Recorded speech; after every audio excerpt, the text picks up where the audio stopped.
নবীনগর চন্দ্রা মহাসড়ক অবরোধ করেছেন পোশাক শ্রমিকরা। এদিকে গাজীপুরে উৎপাদন রয়েছে 98% কারখানায়। বিস্তারিত জানাতে সাভার ও গাজীপুর থেকে সরাসরি যুক্ত হচ্ছেন সহকর্মী শাহিনুর রহমান এবং নজরুল ইসলাম। আমরা শুরুতেই চলে যাচ্ছি সহকর্মী শাহিনুরের কাছে। শাহিনুর, কত শতাংশ কারখানা উৎপাদন স্বাভাবিক রয়েছে? আবারও শ্রমিকদের বিক্ষোভ কর্মসূচি রয়েছে কিনা, তাদের সাথে আপনার কোনো এই বিষয়ে কথা হয়েছে কিনা, বিস্তারিত তথ্য আমাদের জানাবেন। জেসিকা, আপনাকে ধন্যবাদ। আমি কিন্তু এই মুহূর্তে আছি আশুলিয়া শিল্পাঞ্চলে ঢাকা ইপিজেডের সামনে নবীনগর চন্দ্রা মহাসড়ক। আপনাকে যদি জানিয়ে রাখি যে আজকে কিন্তু আমরা দেখেছি ইপিজেড এবং ইপিজেডের বাইরে কিন্তু বেশিরভাগ কারখানায় কিন্তু উৎপাদন কিন্তু চলতেছে কোনো রকম। আমরা দেখেছি সকাল 8টা থেকে কিন্তু শ্রমিকরা কিন্তু কাজে যোগ দিয়েছে, এমনটি কিন্তু আমরা দেখেছি। এবং সেই সাথে আপনাকে জানিয়ে রাখি যে গত দুদিন যাবৎ কিন্তু এই যে বার্জ গ্রুপের যে শ্রমিকরা বকেয়া বেতনের দাবিতে কিন্তু নবীনগর চন্দ্রা মহাসড়কের বাইপাল নামক স্থানে কিন্তু তারা রাস্তা বন্ধ করে কিন্তু তারা রাস্তায় বসে আছে, যার ফলে কিন্তু যান চলাচল বন্ধ আছে, যার ফলে বিশাল যানজটের সৃষ্টি হয়েছে আমরা দেখতে পাচ্ছি। এবং আমরা কিন্তু শ্রমিকদের সাথে কথা বলেছি, শ্রমিকরা আমাদেরকে জানিয়েছে যে তাদের যে বকেয়া বেতনের দাবিতে কিন্তু তারা অবস্থান নিয়েছে। এবং সেই সাথে আপনাদেরকে জানিয়ে রাখি যে পর্যন্ত তারা অনেকে জানিয়েছে যে বেতন যে পর্যন্ত না দিবে এ পর্যন্ত তারা রাস্তা ছাড়বে না, এমনটি কিন্তু জানিয়েছে। আমরা যদি এখানে কয়েকজন চালকদের সাথে কথা বলার চেষ্টা করি যে আচ্ছা, এই যে আপনারা কতক্ষণ যাবত এখানে আটকা আছেন? আজকে আমরা 3 দিন যাবত আটকা আছি। এখানে খাওয়া নাই, গোসল নাই, কোনো ব্যবস্থা নাই। তারপরে সব রকমের মাল, সবজি, ছাগল, মুরগি এগুলো সব মারা যাচ্ছে, নষ্ট হয়ে যাচ্ছে।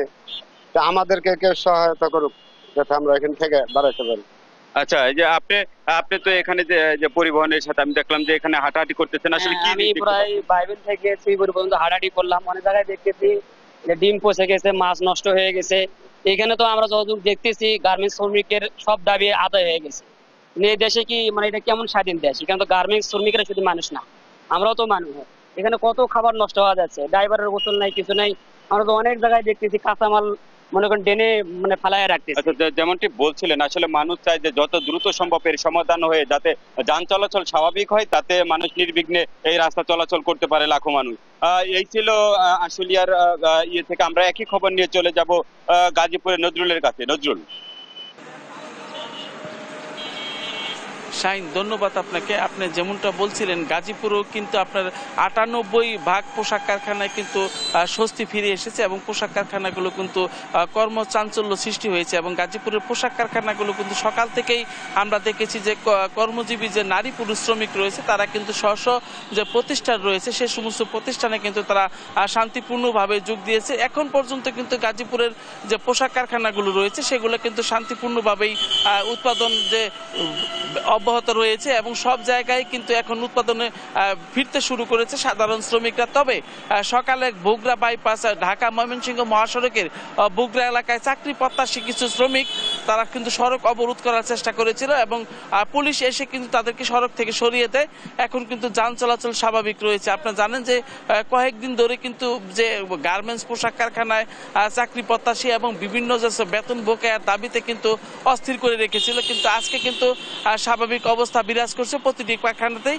তবে পুলিশ যেটা আমাদেরকে জানিয়েছে যে আপনার বগুড়া বাইপাস এলাকার যে সমস্ত পোশাক কারখানাগুলো রয়েছে তারা কিন্তু আতঙ্কে সবগুলো পোশাক কারখানা ছুটি ঘোষণা করেছে, মানে ছুটি ঘোষণা করেছে এবং অন্য যে পোশাক কারখানাগুলো রয়েছে সেগুলো কিন্তু উৎপাদন স্বাভাবিক রয়েছে। তো আমরা যেখানটায় দাঁড়িয়ে রয়েছি এখানে কিন্তু বিশাল এই শিল্প প্রতিষ্ঠান সহ কোনাবাড়ি এবং কাশিমপুর এলাকায় সব ধরনের পোশাক কারখানা কিন্তু উৎপাদন স্বাভাবিক রয়েছে। এবং আপনারা জানেন যে 98% পোশাক কারখানায় কিন্তু খোলা রয়েছে এবং 4টি কারখানা কিন্তু এখন পর্যন্ত আপনার শ্রম আইন 13(1) অনুযায়ী কিন্তু 4টি পোশাক কারখানা বন্ধ রয়েছে। এবং এইভাবেই কিন্তু গাজীপুরের যে পোশাক কারখানাগুলো রয়েছে সেগুলো কিন্তু স্বস্তি ফিরতে শুরু করেছে। আপনি জানেন যে গাজীপুরে কিন্তু প্রায় 4000-এর মতন পোশাক কারখানা রয়েছে। সবগুলো মিলেই 4টা প্রতিষ্ঠান বন্ধ ছাড়া কিন্তু বাকি যে প্রতিষ্ঠানগুলো রয়েছে সেগুলো উৎপাদন কিন্তু স্বাভাবিক রয়েছে। এবং আমরা শ্রমিকদের দেখেছি যে স্বতঃস্ফূর্তভাবে তারা কিন্তু পোশাক কারখানাগুলোতে যোগদান করেছে। তবে এই ছিল আমার কাছে গাজীপুর শিল্প অঞ্চল থেকে সর্বশেষ। জেসিকা।